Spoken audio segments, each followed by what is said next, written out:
Ismail Bolong telah ditetapkan sebagai tersangka kasus tambang batubara ilegal.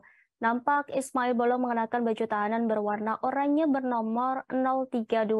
Adapun peran dari Ismail Bolong sendiri dalam kasus tersebut adalah sebagai pengatur jalannya pertambangan yang tidak memiliki izin usaha. Kabarnya Ismail Bolong menjabat sebagai komisaris PT EMP yang tidak memiliki izin usaha penambangan. Setelah ditetapkan sebagai tersangka, ex-anggota Saintelkam Polresta Samarinda Ismail Bolong langsung ditahan oleh penyidik Bareskrim Polri pada Rabu 7 Desember dini hari.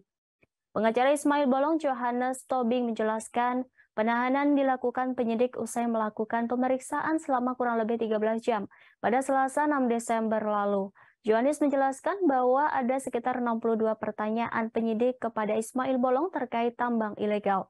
Johannes mengaku sempat keberatan tentang penahanan terhadap kliennya, apalagi kliennya itu baru diperiksa sebanyak 1 kali. Namun, penyidik beralasan bahwa sebelum melakukan pemeriksaan, pihaknya sudah melakukan gelar perkara terkait kasus tersebut. Adapun penyidik mengungkapkan bahwa kebijakan ini adalah kewenangan penyidik. Selain Ismail Bolong, Bareskrim Polri juga menetapkan 2 tersangka lain. Informasi ini disampaikan oleh Kepala Bagian Penerangan Umum Kombes Nurul Azizah pada Kamis 8 Desember 2022. Nurul Azizah mengatakan 2 tersangka lainnya yakni berinisial BP dan RP. Tersangka BP berperan sebagai penambang batubara tanpa izin atau ilegal.